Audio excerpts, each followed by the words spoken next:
Louvado seja o Senhor. Nós aqui ainda precisamos ser ensinados a como cumprir a vontade e o querer do Senhor. E nisso nós estamos vendo como o Senhor agiu por meio dos relatos do Evangelho de Jesus, feitos por um médico Lucas. E a partir do Evangelho nós vimos o viver do Senhor dentro da sua característica humana. E aqui em Atos nós vemos a expansão, a apropriação desse Jesus por aqueles que o receberam, por aqueles que foram impactados pela sua vida. E ao mesmo tempo que a igreja vai crescendo nos relatos de Atos, nós vamos vendo que o inimigo vai ficando desesperado, porque no final dos evangelhos, parecia que o inimigo tinha conquistado ali o seu intento, que era eliminar Jesus. Porque a arma mais poderosa que o inimigo tinha para afligir o ser humano era a morte. O pavor da morte aprisionava a alegria, a paz, a tranquilidade, abalava a estrutura da família. Mas, de repente agora, um homem, Jesus, não temeu a morte. Pelo contrário, caminhou resolutamente para Jerusalém, mesmo ele sendo Deus e conhecendo toda a história, ele já sabia tudo o que ia acontecer, mas não hesitou, nem recuou. Mas indo aonde estava eu, buscou-me, amou-me, salvou-me, libertou-me. O Senhor foi até onde nós estávamos e Ele venceu a morte. Ele ressuscitou e na sua ressurreição, Ele levou cativo o cativeiro. Sabe o que é? O passarinho prendeu a gaiola e levou ela embora. O cativeiro que estava ali aprisionando o coração dos homens, ele foi aprisionado pelo poder da ressurreição de Jesus. E esse Jesus agora ele volta não apenas sozinho em carne, mas ele agora se sopra, se lança, se adiciona ao coração dos seus discípulos. Ele começou ali com 12, mais alguns seguidores.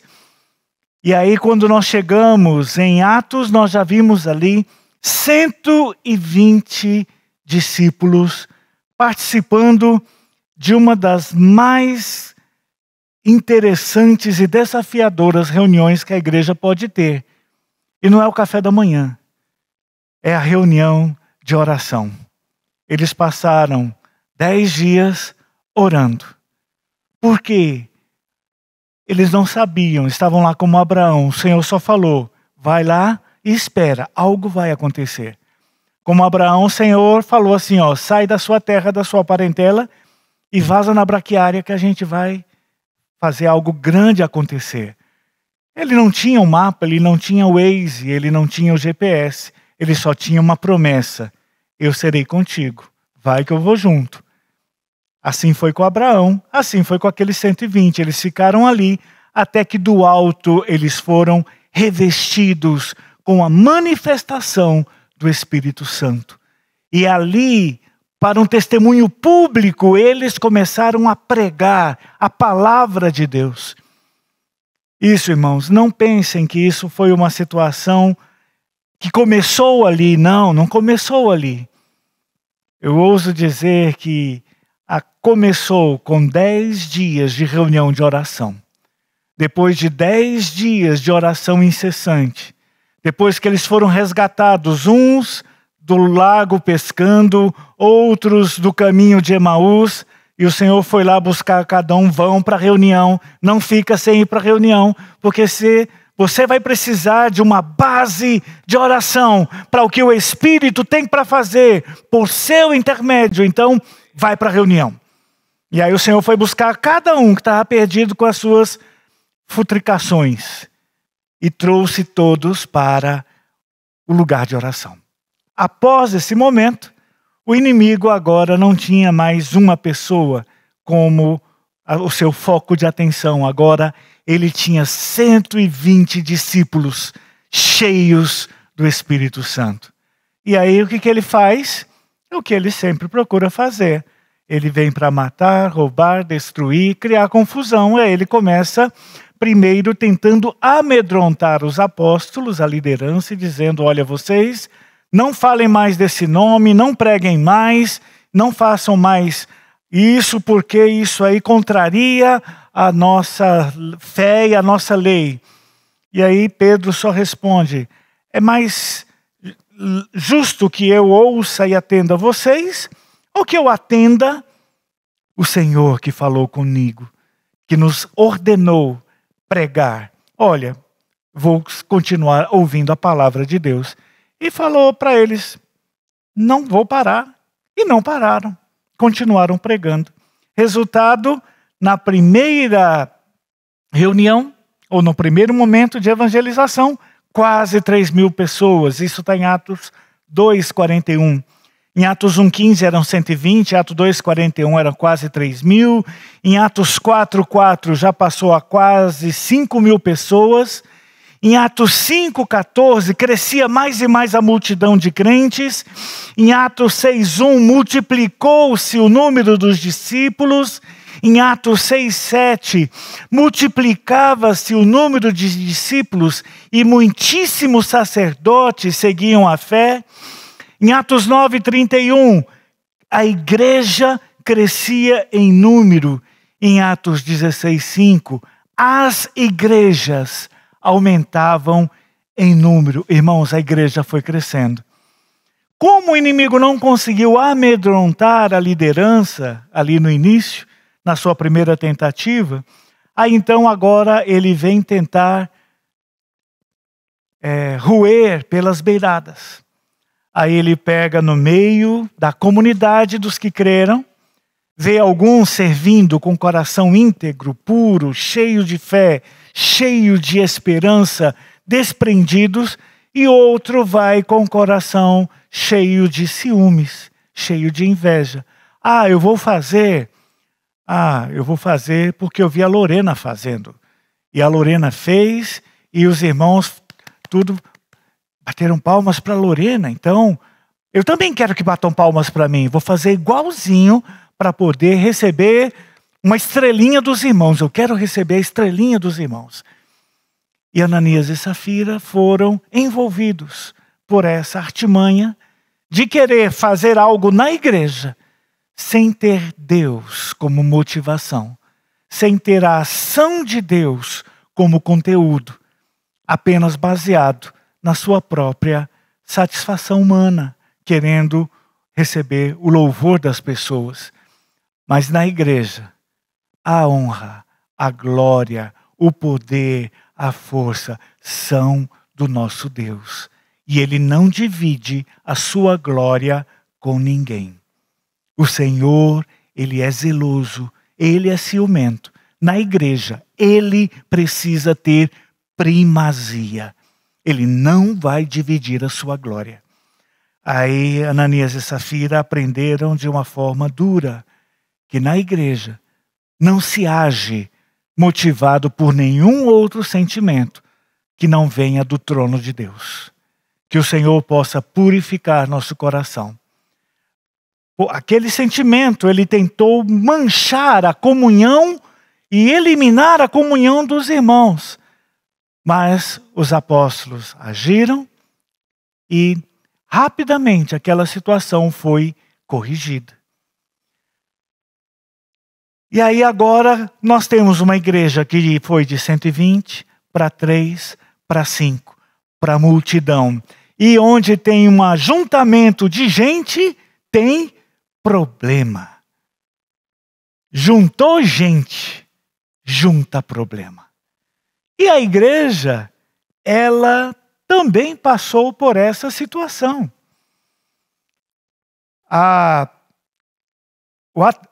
O amedrontamento, a tentativa com a perseguição não deu certo, a tentativa de corrupção dos membros com inveja e mentiras não deu certo. Aí agora vem uma terceira tentativa de interferir no crescimento da igreja. Que aqui nós vemos uma questão muito pontual de necessidade da igreja, mas quando a gente vai olhar o cenário, havia uma clara ação para atingir a liderança, para que a liderança perdesse o seu objetivo, perdesse a sua comissão. Qual foi a comissão que o Senhor deu para a igreja? Para os apóstolos, para aqueles que estavam com ele. A comissão dele é: ide e pregai o evangelho a toda criatura.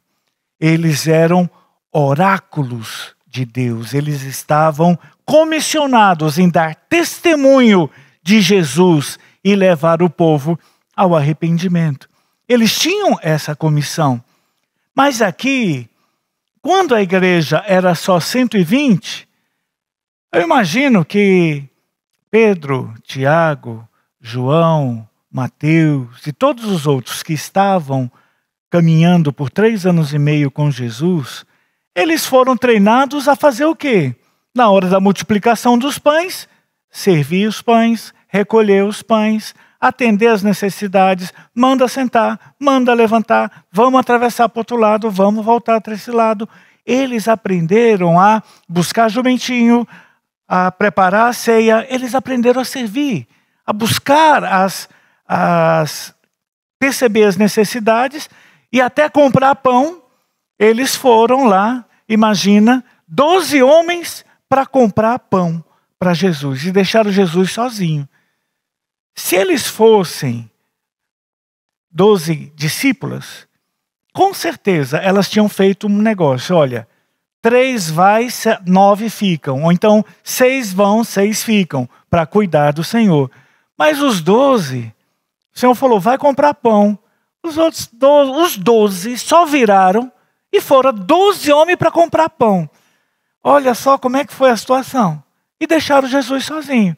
Mas Jesus ficou sozinho porque ele precisava se encontrar com uma pessoa ali. E essa pessoa tinha fobia social. Ela não gostava de estar junto de pequenas multidões. E o Senhor fez aquilo com elas. Talvez até um ou outro ali tenha insistido.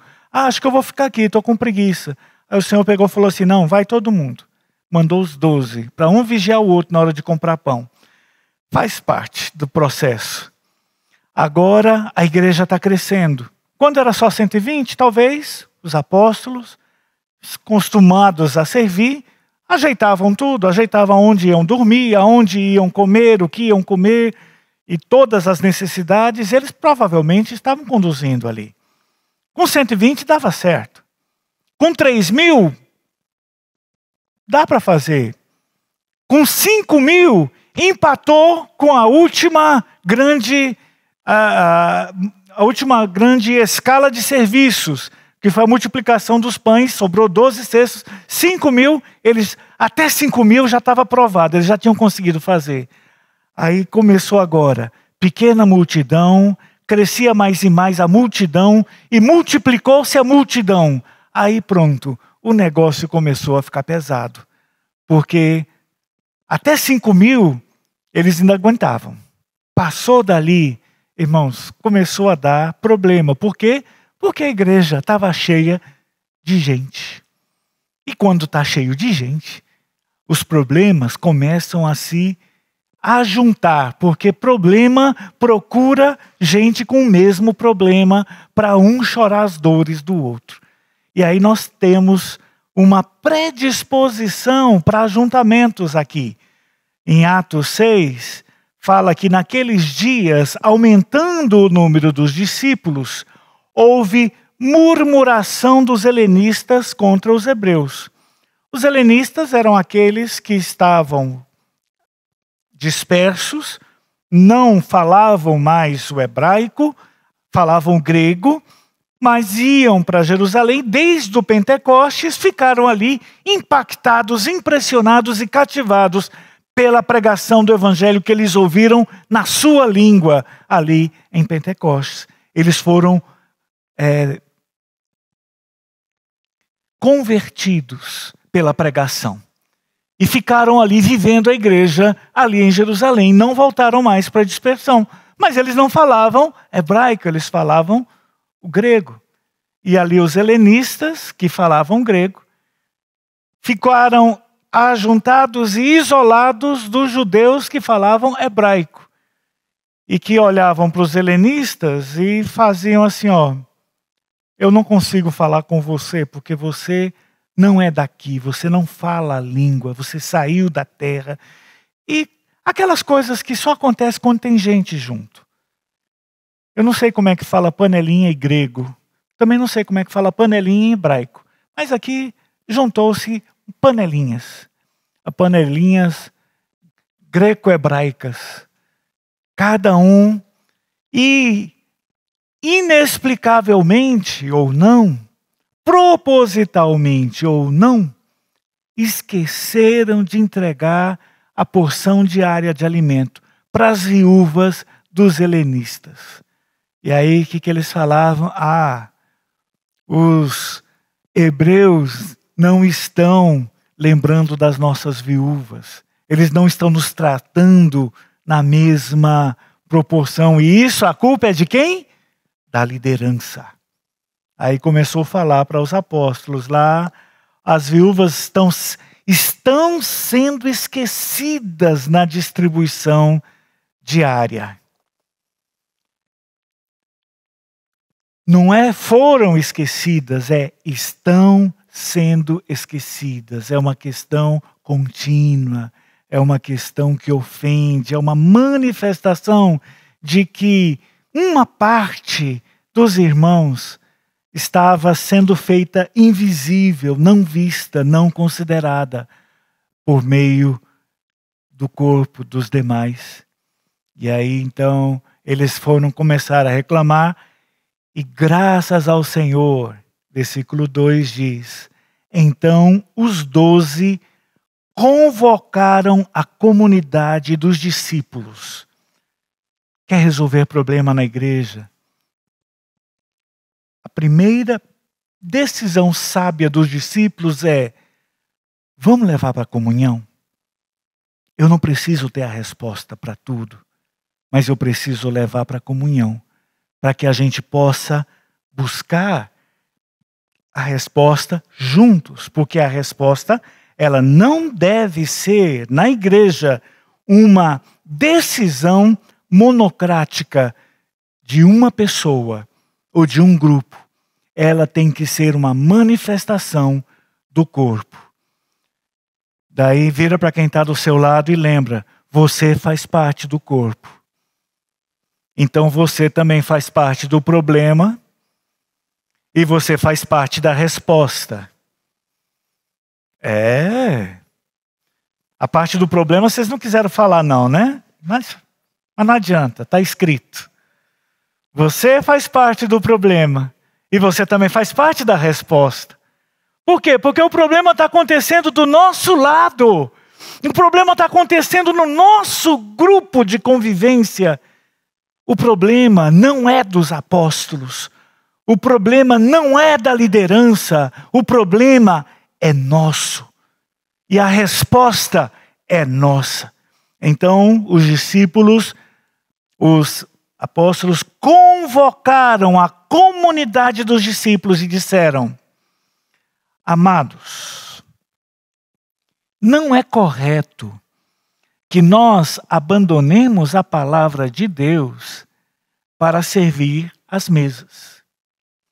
Isso aqui mostra que habitualmente eles, por vezes, deixavam a palavra para atender às necessidades sociais da igreja, servir. Está necessitando de alguém para recepção? Está necessitando de alguém para a sala de adolescentes, de crianças? Está necessitando alguém para filmagem? Está necessitando alguém para transmissão? Está necessitando alguém para servir as irmãs, aos idosos, aos casais, aos homens? Está servindo? Está precisando de alguém para fazer limpeza? Está precisando de alguém? Então, eles habitualmente já tinham um coração desprendido e falavam: eu posso. Mas aqui eles perceberam: olha, agora eu tenho uma comissão. E aqui quando ele fala que não é correto, ele não está dizendo que, este aqui é a diaconia da palavra e aqui é a diaconia de assistência social. Então não é correto eu sair da diaconia da palavra para ir para a diaconia de assistência social. Eles não falaram que havia uma assimetria entre os serviços. Eles só falaram: irmãos, sobre nós pesa um chamamento, uma responsabilidade.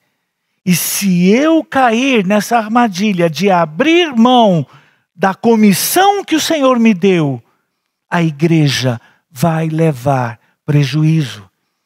Porque a comissão que Deus deu para nós, a comissão que o Senhor Jesus deu para nós, é de fazer discípulos, é de falar da palavra, é de falar de Jesus, de conduzir as pessoas ao arrependimento. Mas talvez tenha sido nesse tempo que nas reuniões se escreveu um versículo que não foi registrado. Deve estar em algum livro apócrifo que diz assim: cara feia é fome. E aí, de repente, na reunião, os irmãos estavam lá ministrando a palavra e uma parte da igreja com a cara feia. Não é que a palavra estava ruim. Não é que faltava a ministração. É que estava com fome mesmo.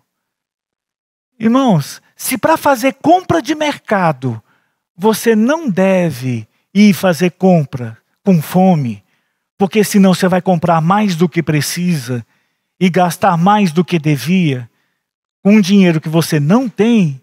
Então, a boa prática de compras de mercado diz: lanche primeiro, satisfaça primeiro a seu reservatório, que aí você poderá resistir firme à tentação e passar reto na gôndola do chocolate. É tranquilo. Agora, aqui você tem uma situação em que irmãos estavam com necessidades reais, necessidades de alimento, famílias que continuamente estavam sendo esquecidas da distribuição diária. Não estavam sendo tratadas como as outras estavam sendo tratadas. E isso feria o coração dos irmãos. Isso quebrava a comunhão. E quando os apóstolos ouviram isso, quando ouviram esse relato, eles falaram: não, isso está errado. E também não é certo que para resolver isso, eu abandone a porção, a comissão que Deus me deu, e eu assuma uma comissão que outros irmãos poderiam também fazer. Outros irmãos podem ser chamados para essa comissão. E aí eles consideraram isso aqui: irmãos, não é correto eu abandonar uma área missional que me foi repassada para assumir um outro serviço, para assumir uma outra, só porque está tendo problema. O Hudson Taylor falava que era melhor ter 10 homens para resolver um problema do que ter 10 problemas, do que ficar um homem para resolver 10 problemas. Você vai ficar sobrecarregado e você vai matar o apóstolo, vai matar a liderança, porque ela vai se ocupar de algo que extrapola a sua comissão. E como eu falei, as duas diaconias, a da palavra e a do serviço assistencial para a igreja, não eram assimétricas, não eram uma superior e outra inferior, só eram distintas. Em Efésios 4 o Senhor fala: a uns Deus estabeleceu apóstolos, a outros profetas, a outros evangelistas, a outros pastores e mestres. Não há erro, não há problema em que eu não tenha recebido a mesma comissão do Davi, ou do irmão Alcides, ou do Henrique. Não há problema. O problema é quando eu recebo uma comissão do Senhor e eu não desenvolvo o talento que Deus entregou para mim. Dê um abraço em quem está do seu lado, fale: você tem pelo menos um talento. Você tem um talento. Talvez para outros você possa olhar assim: não, eu acho que depois que eu abracei, eu senti ali, eu acho que são 2 talentos. E aí assim, não, eu abracei, foi tanta ponta que eu senti, acho que foi pelo menos uns 5 talentos na hora que eu abracei ali. Acho que tinha uns 5 talentos aí, que eu senti uns negócios pontiagudos assim, ali na área do coração, tinha mais de um ali. Mas o importante é, todos têm um talento dado pelo Espírito para ser usado na igreja, para a edificação do corpo de Cristo. E aqui, problemas na igreja existiam porque a igreja cresceu. E crescendo, ela não conseguiu acompanhar com seus serviços a sua forma de atuar. Ela continuou atuando quando ela tinha apenas 120. E aí ela continuou com o mesmo modelo atuando para 3.000. Com o mesmo modelo atuando para 5.000. Com o mesmo modelo atuando para uma pequena e para uma grande multidão. Irmãos, bugou o sistema. Travou, deu ruim. O sistema não funcionou mais. E aqui nós vemos um exemplo de 12 pessoas guiadas pelo Espírito que falavam: eu não estou preso a uma forma, a um processo, eu estou sensível à necessidade do Espírito. Essa forma não funciona, essa forma não está dando mais resultado, vamos mudar nosso parâmetro, vamos mudar a nossa forma de agir. Qual era a forma que nós tínhamos fazido até aqui? Como nós temos atuado até aqui? Até aqui os 12 dão conta de tudo. E quando surge uma necessidade, ninguém se oferece, um dos 12 levanta a mão, fala: deixa comigo. E aí outra necessidade: deixa comigo. Só que, irmãos, o deixa comigo, Jesus olha: e a palavra? E a oração? Eu deixo com quem? Porque eu entreguei na tua mão, mas você agora está assumindo um serviço que eu não estou dizendo para você assumir. Você está ocupando um espaço que não é problema você ocupar esse espaço. O problema é que você está deixando de atuar no espaço que eu te comissionei. Eu te trouxe para esta conjuntura e você está se desviando para outra necessidade. E o que eles fizeram não é correto. Versículo 3. Por isso, irmãos,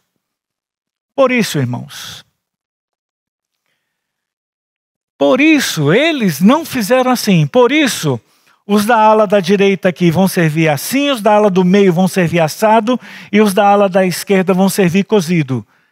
Eles não fizeram isso, sim. Falou: irmãos, o problema é da igreja? Então, surpresa! Vocês são a igreja. E aí ele: irmãos, escolha entre vocês. Escolha entre vocês aí. 7 homens. E aí, qualificação. Qual o perfil desse concurso? De boa reputação, cheios do Espírito, cheios de sabedoria. Nós vamos impor as mãos sobre eles. Nós vamos nos unir a eles e eles vão servir, vão se encarregar desse serviço. Eles não tomaram para si a decisão, eles não tomaram para si a escolha, eles não tomaram para si a resposta de como fazer as coisas. Eles confiaram que a igreja assumiria que ela também é parte do problema e das respostas. Dos problemas e da solução. A igreja faz parte. Aí eles falaram assim: escolham entre vocês. Eu só digo que vocês devem escolher o seguinte: devem escolher homens de boa reputação. E aqui, irmãos, o conceito de boa reputação é uma questão bem estranha. Vamos ver o conceito de boa reputação de José. Enquanto filho na casa, para o pai, predileto. Para os irmãos, mimado. No deserto, traído. Para a caravana, vendido. Na casa de Potifar, escravo. Na saída da casa de Potifar, acusado de estupro, sem ter como se defender, porque todas as provas estavam contra ele. Podia ter sido morto, mas foi para a penitenciária. Então agora, além de acusado, condenado e prisioneiro. Lá na prisão, ficava lá no trabalho administrativo. Aonde ele pisava, com exceção dos primeiros dias na casa, irmãos, ele era invejado, ele era acusado, ele era rejeitado. A questão de boa fama, talvez não seja um conceito de campanha política que a gente tem que fazer aqui, uma boa aparência. Mas o boa fama é principalmente, irmãos, diante de Deus, a consciência precisa estar inculpável. Precisa estar sem ter do que me envergonhar. José tinha muito, o seu currículo, mas não estava feio o currículo do bichinho. Se a gente botasse hoje ele lá no, como é que é aquele programa de colocar currículo lá? No LinkedIn. Se botasse no LinkedIn lá, eu não acho que ninguém ia dar like, não.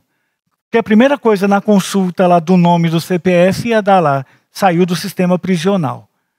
Né? Acusação, tentativa de estupro da chefe.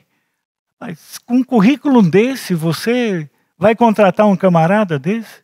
E ainda vai contratá-lo para o cargo de ministro da casa maior do governo, abaixo apenas do presidente?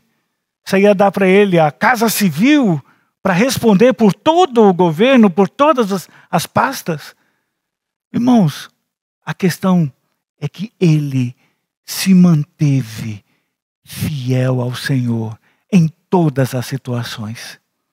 Quando ferido, quando traído, quando vendido, quando humilhado, quando tentado, ele não estava preocupado com a sua própria condição. Ele estava preocupado em ser fiel ao Senhor, que ele tinha na sua casa, no seu coração, desde a infância. E ele serviu ao Deus dos seus pais, ao Deus de Abraão, ao Deus de Isaac. Ele servia a esse Deus e era fiel a esse Deus. Mesmo quando ele estava vestido de egípcio, na frente dos irmãos, ele sentado aqui no trono e os irmãos tudo arrastando lá com a cumbuquinha pedindo um pouco de farinha para levar para casa, para comprar por um preço superfaturado, porque só eles tinham farinha, só eles tinham mantimento, ninguém mais tinha, e ele tinha a oportunidade e o momento de dar um cascudo na cabeça de cada um e pagar por tudo que eles tinham feito. Mas ele, ainda assim, era fiel ao Deus de Abraão e ao Deus de Isaac. E ele sabia que ele estava ali para a vida, para a salvação da sua casa. Irmãos, a boa reputação aqui. Eu quero chamar a atenção principalmente para essa questão. Nós precisamos ter a nossa consciência diante de Deus sem mácula. Eu não posso ter nenhuma questão que Satanás tenha do que me acusar. Eu tenho que fazer igual Jó. Jó foi uma pessoa ousada por demais. Sabe quem ele mandou lá para a Delegacia Regional do Trabalho para procurar emprego porque estava desempregado? O próprio Satanás. Ele botou Satanás na fila dos desempregados, porque Satanás era o acusador. E o Jó não tinha nada do que ele pudesse acusar. Aí Satanás foi lá com a lista enorme de todo mundo da face da terra. Aí Deus, claro, ele não ia fazer assim de... Ele não é tão irônico assim, eu acho. Mas também eu acho que é. Mas ele só falou assim, Satanás querendo falar da vida de todo mundo, e Deus só estava preocupado em falar de uma pessoa. Você viu meu servo Jó? Homem íntegro, fiel, que se desvia do mal. E aí, do que você quer me acusar agora? Aí, não tendo como acusar Jó, Satanás foi acusar Deus. Mas também, você dá tudo para ele, você cerca ele, você cuida dele, você dá abundância para ele. Claro que ele está bem. O problema não é que eu não tenho como acusar ele, então eu vou acusar você. Porque você não deixa ele ter problema. E aí é outra mensagem. Então, nós vemos aqui que eles chegaram para os discípulos, chamaram a congregação e falaram: quanto a nós nos consagraremos à oração e ao ministério da palavra. As necessidades não eram injustas, não eram pecaminosas, não eram problemas que o inimigo lançou no meio da igreja para difamar a igreja. Não. Ele se aproveitou das necessidades da igreja e potencializou um esquecimento daqueles que não falavam a mesma língua que eu, daqueles que eram estrangeiros. Então, ele quis quebrar a comunhão no meio do corpo. E isso gerou murmuração, gerou conversa de corredor. A Rádio Corredor entrou em transmissão integral, de manhã, de tarde e de noite, conversinhas para cá e para lá, até que chegou lá nos apóstolos e eles falaram: nós vamos nos consagrar à oração e ao ministério da palavra. Os apóstolos receberam a diaconia da palavra, não a diaconia das mesas. Isso não estabelece uma hierarquia dos serviços, mas simplesmente reafirma que há distinção no chamamento. Os presbíteros, eles deveriam se consagrar à oração em primeiro lugar. Por quê? Porque, irmãos, sem oração as coisas não acontecem. Não culpe Deus se algo não está acontecendo. Culpe a si mesmo. Falar: eu tenho orado pouco. Porque se eu me consagrar, se eu me comprometer, se eu me vincular a um momento de oração, a uma vida de oração, não há como Deus ficar parado. Um hino antigo diz em uma das estrofes o seguinte: a oração move a mão daquele que se move em nós. Você quer mover a mão de Deus sobre alguma situação? Ore. Você quer que Deus entre com providências em uma situação? Ore. Um desenho antigo da hiena, Hard, o leão e a hiena, Haha, acho que era o nome dela. Enquanto o leão estava tentando fazer as coisas, a hiena ficava lá só assim: ó dia, ó azar. Não revela a nossa idade não, Henrique. Ó desilusão, tudo vai dar errado, tudo vai dar ruim, tudo. Aí fica abrindo espaço para murmuração, para negatividade. Irmãos, o Senhor que está em você foi capaz de vencer até a morte. O que há que seja maior que o teu Deus? Põe a mão no queixo e pensa um pouquinho. O que há que possa vencer o teu Deus? O Deus que se moveu para o teu espírito e que habita no teu coração.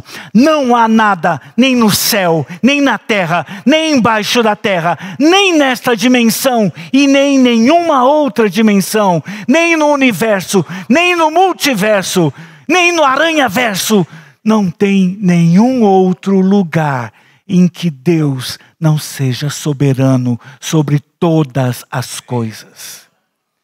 Ele quer se mover e Ele consegue se mover, mas Ele determinou que Ele só se move se você estiver conectado com a vontade dEle. Ele quer fazer, mas está esperando você estar motivado para que Ele haja. E a motivação Ele vem com oração. Quer que alguma coisa mude na sua vida? Comece orando por isso. Eu não consigo orar sozinho. Então, chame 2 ou 3. Porque onde estiverem reunidos 2 ou 3, o Senhor está ali orando junto. E quando a igreja está reunida, as portas da prisão se abrem. As cadeias nas mãos dos irmãos caem por terra. Os anjos são enviados para conduzi-los de volta para a comunhão do corpo, de volta para a reunião de oração. O Senhor move anjos, move céus, move terra a partir da oração dos santos. É importante que a liderança esteja comprometida e empenhada com uma vida de oração. E além da vida de oração, ao ministério da palavra. Nós precisamos estar comprometidos em ter uma palavra de direção, de orientação, de alimentação, de suprimento, de restauração para suprir as necessidades do corpo.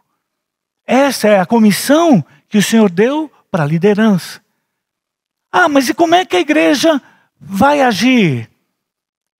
Irmãos, isso precisa ser uma decisão e uma reação do corpo. Nós precisamos de homens de boa reputação, cheios de sabedoria. O que é estar cheio de sabedoria? Sabedoria é o conhecimento aplicado. Muitas pessoas estão cheias de conhecimento, mas o poder está em aplicar esse conhecimento. Você vê duas ações em 1 Reis 17, 24, falando de Elias.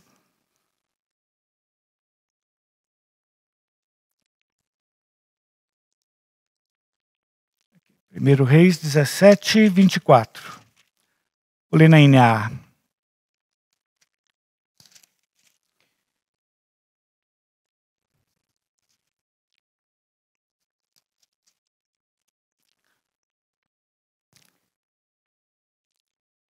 Aqui havia uma situação em que a viúva perdeu o filho. E aí, a partir do versículo 17 diz assim: depois disso, o filho da mulher, dona da casa, adoeceu. E a doença dele se agravou tanto que ele morreu. Então a mulher disse a Elias: o que foi que eu fiz a você, homem de Deus? Você veio aqui para trazer à memória a minha iniquidade e matar meu filho? Elias respondeu: dê-me o seu filho. Tomou dos braços dela, levou para cima para o quarto, então clamou ao Senhor, orou, estendeu sobre o menino, depois: Senhor meu Deus, peço que restituas a vida a este menino. O Senhor atendeu a voz de Elias, a vida foi restituída ao menino e ele reviveu. Elias tomou o menino, levou do quarto até a casa, entregou à mãe e disse: veja, seu filho está vivo. Aí ela disse: agora eu sei que você é um homem de Deus e que a palavra do Senhor na sua boca é a verdade. Eu não estou apenas dizendo que você fala a palavra de Deus. Eu estou dizendo que a sua boca é usada por Deus. Quando você fala, Deus está falando. Não é só apenas ensinar sobre Deus, é falar Deus às pessoas. Uma situação semelhante, logo depois, em 2 Reis 4, a partir do 29, também o profeta diz, Eliseu fala a Geazi: cinja os seus lombos, pega o meu bordão e vá. Se encontrar alguém, não cumprimente. Se alguém cumprimentar você, não responda. Põe o meu bordão sobre o rosto do menino. Porém, a mãe do menino disse: tão certo como vive o Senhor, como você vive, eu não deixarei. Que ela falou assim: ó, Deus vive. Você vive. Meu filho está morto. Deus vive. Você está vivo. Meu filho está morto. Não venha mandar aqui um estagiário com bordão, que não é assim que funciona. Eu não quero uma pessoa com uma ferramenta, com um instrumento representativo de autoridade. Eu quero que você visite a minha casa para entender a minha dor. Deus vive, você está vivo, meu filho está morto. E aí, Geazi foi. Nesse momento ele foi crente, que ele ia fazer um salameleque lá e ia dar tudo certo. Aí Eliseu levantou e foi com ela. Geazi foi adiante deles, pôs o bordão sobre o rosto de menino, porém não houve nele voz nem sinal de vida. Então voltou a se encontrar com Eliseu e disse: o menino não acordou. E Eliseu então foi, procedeu, fechou a porta, orou ao Senhor, subiu à cama, deitou-se, aqueceu o corpo do menino, andou de um lado para o outro no quarto, tomou subir sua cama e mais uma vez orando foi buscar o Senhor, até que o menino espirrou, abriu os olhos, aí chamou Geazi, disse: chama a sunamita, e quando ela chegou, Eliseu disse: pega o seu filho. E aí ele depois agradeceu ao Senhor. Não apenas confie em procedimentos, em ferramentas, em estratégias. Deus está interessado nas pessoas. Você pode mudar a condição de vida de alguém. Muitas vezes isso vai exigir que você vá à casa dessa pessoa, porque quem está morto está estendido lá. Então ele precisa ser visitado para receber o teu calor, para receber um aquecimento que vem da vida que está fluindo em você. E a partir da vida que está em você, a vida que está no morto volta. Ele se levanta e ele é devolvido à sua casa. Louvado seja o Senhor. Boa reputação significa ser respeitado, cheio do Espírito, cheio de sabedoria. E aqui foi publicado no Diário de Jerusalém a relação dos aprovados. 6:5. Atos 6:5. O parecer agradou a todos. Então elegeram Estevão, homem cheio de fé e do Espírito Santo, Filipe, Prócoro, Nicanor, Timão, Pármenas e Nicolau, prosélito de Antioquia. Apresentaram esses homens aos apóstolos que, orando, lhes impuseram as mãos. O resultado da igreja responder a uma necessidade da igreja é que a palavra de Deus crescia. E em Jerusalém o número dos discípulos aumentava. E também um grande grupo de sacerdotes obedecia à fé.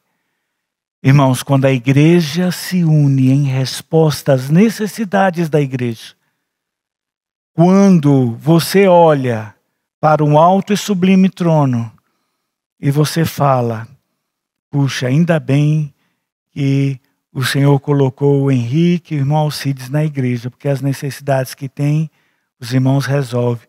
Ainda bem que a igreja tem o Davi, porque Se não fosse o Davi, se não fosse cada um dos irmãos, das irmãs que estão na frente dos serviços.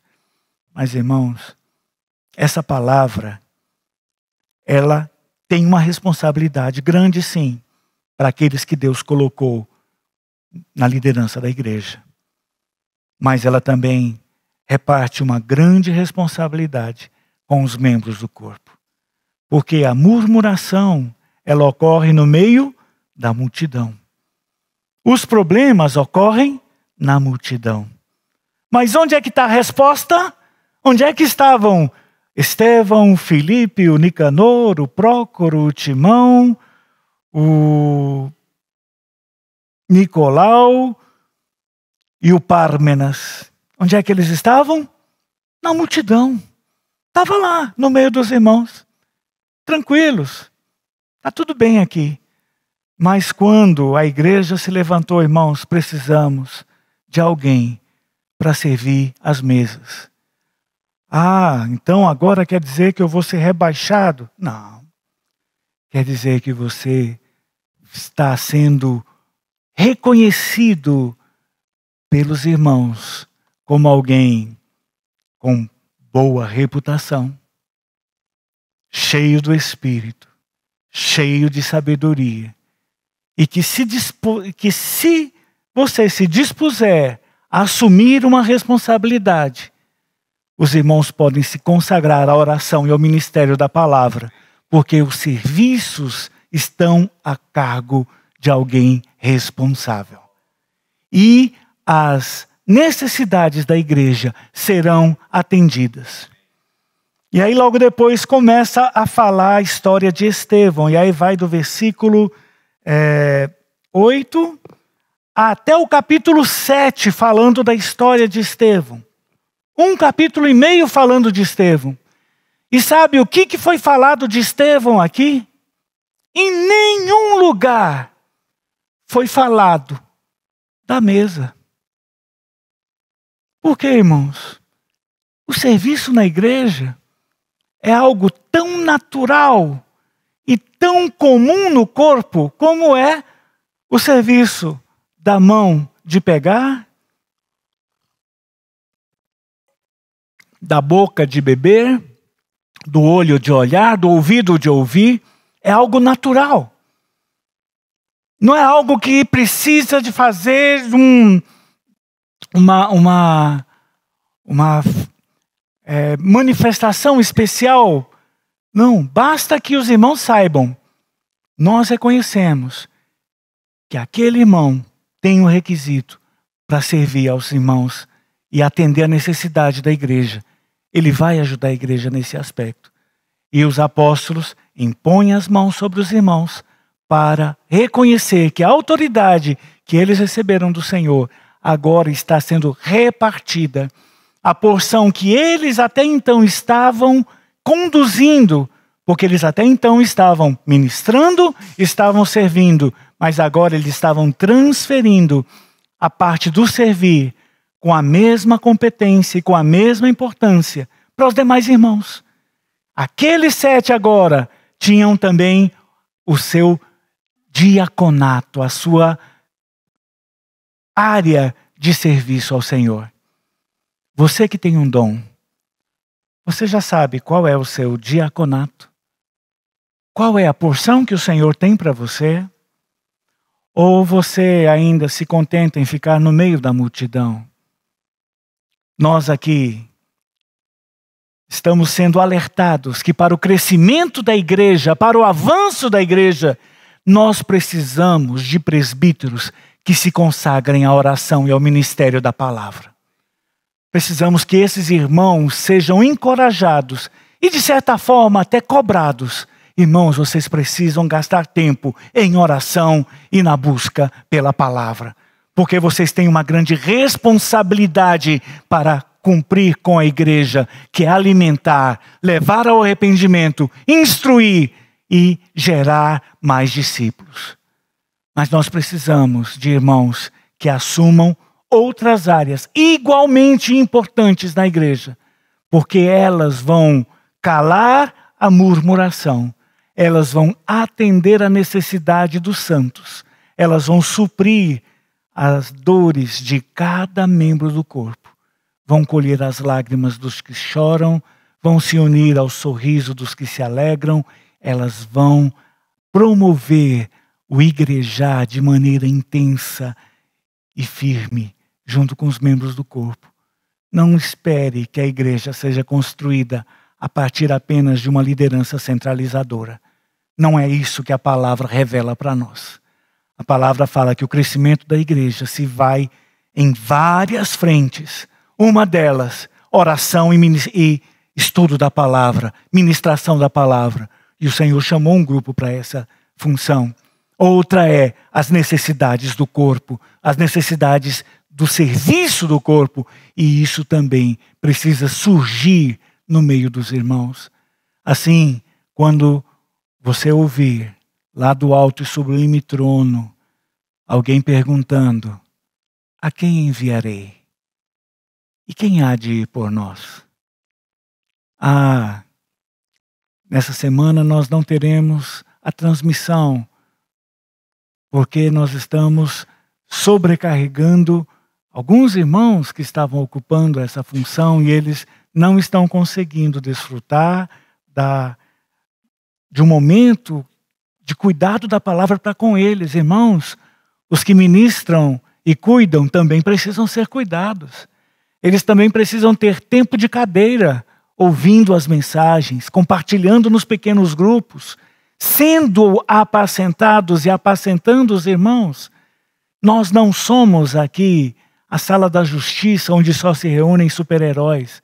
Não, nós temos aqui pessoas frágeis, fracas e mortais que se fortalecem com oração, com palavra e com um cuidado humanizado por meio de pessoas que têm uma consciência tranquila, pura, limpa com o Senhor. Irmão, não consigo, eu tenho problemas na minha consciência. Tem? Ok. Qual é o remédio que foi dado aqui no capítulo 6, versículo 1? Chama para comunhão. Procura um irmão. Procura um irmão para ter comunhão. Procura uma irmã para ter comunhão. Mas não adianta procurar alguém do seu tamanho. Porque alguém do seu tamanho vai levar você para ficar onde você está. Se você chamar alguém mais crescido, ele pode suspender e colocar você em outro patamar, em outro nível. Ele pode ajudar. Então, nós precisamos aprender a usar o benefício da comunhão do corpo para nos ajudar, para nos encorajar. A partir de agora, até o final do ano, em vários momentos, nós vamos nos voltar aos irmãos e vamos falar: irmãos, se os irmãos forem lá, havia um degrau que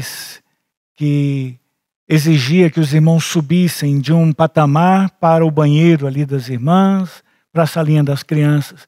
Irmãos, a parede que nos separava, a escada que não levava para lugar nenhum, não existem mais. O Senhor está eliminando todas as barreiras.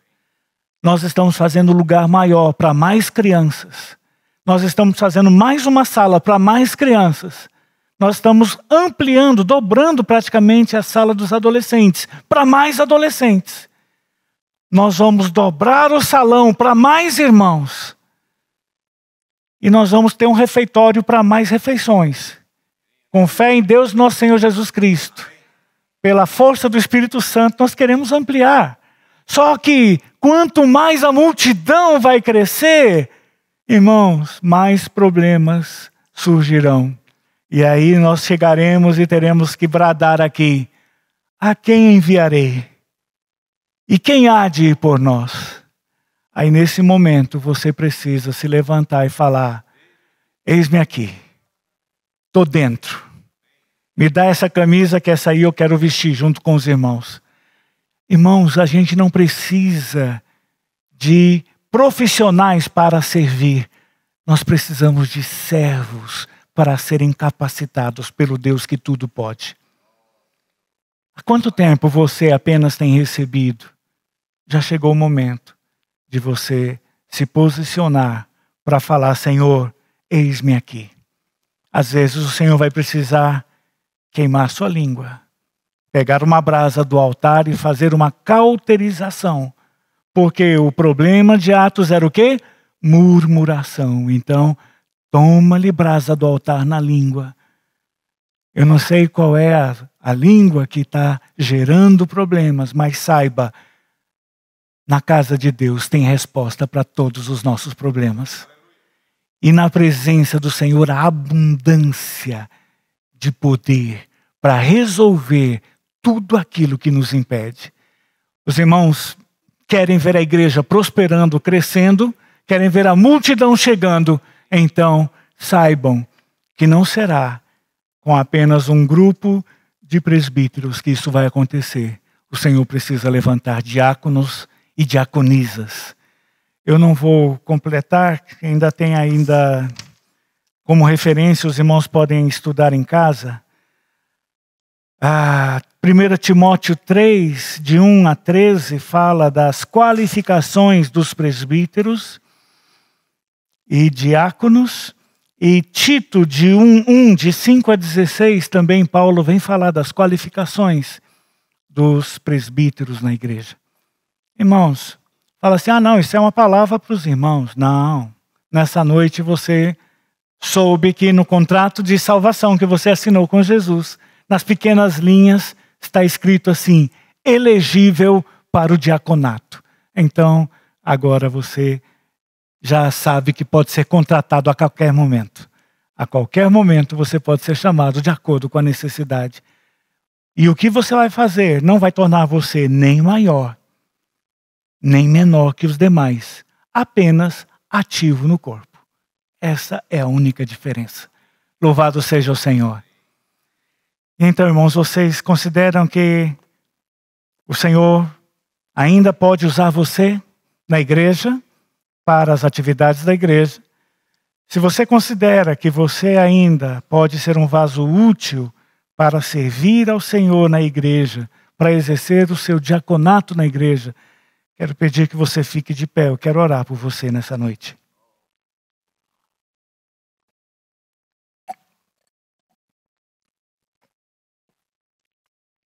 Se você considera, eu não sou, mas eu quero ser.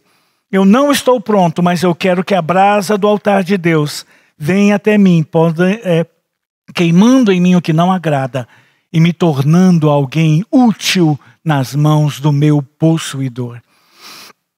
Senhor amado, nós estamos aqui como vasos nas tuas mãos. Nós somos apenas vasos de barro, Senhor. Sem nenhum valor, sem nenhum poder, sem nenhuma capacidade. Mas nós temos em nós um tesouro e a excelência do poder está nesse tesouro que está em nós. Senhor, nós não queremos olhar a nossa limitação. Nós não queremos nem olhar o que o tempo ou o inimigo fizeram em nossas vidas, o resultado de nossas escolhas, as cicatrizes da nossa jornada.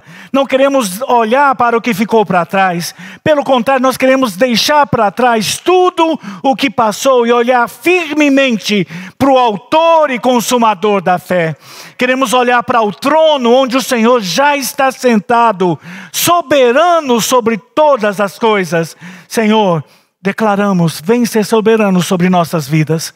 Senhor, em todas as áreas da nossa vida, na nossa área pessoal, nossa área física, nossa área sentimental, nossa área profissional, Senhor, na nossa área conjugal, familiar, na nossa vida, em nossos projetos. Senta no trono, Senhor.